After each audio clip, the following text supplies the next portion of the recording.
నేను చిన్న పిట్ట కథ చెప్తానండి.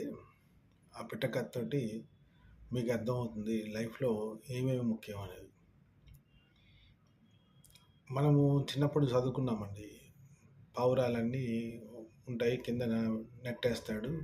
కింద గింజలన్నీ ఏస్తాడు. ఆ గింజలు తినడానికని పావురాలన్నీ దిగుతాయి.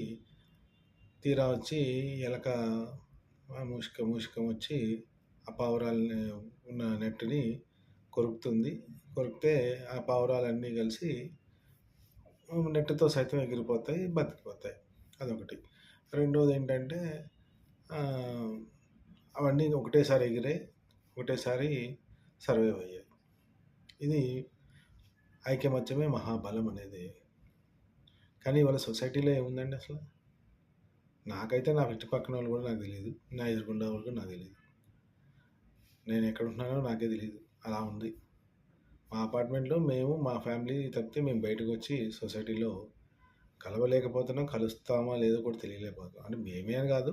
మేము పరిచయం చేసుకుంటున్నా ఎవరివి వాళ్ళకే ఉంటున్నాయండి. This is Hyderabad.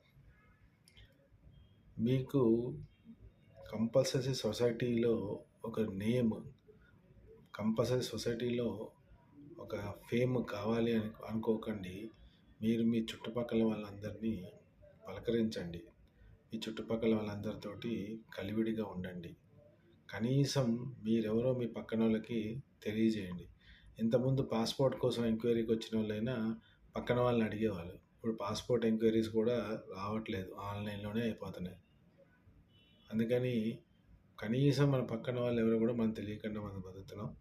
Sorry to say, please mingle with your society. Thank you.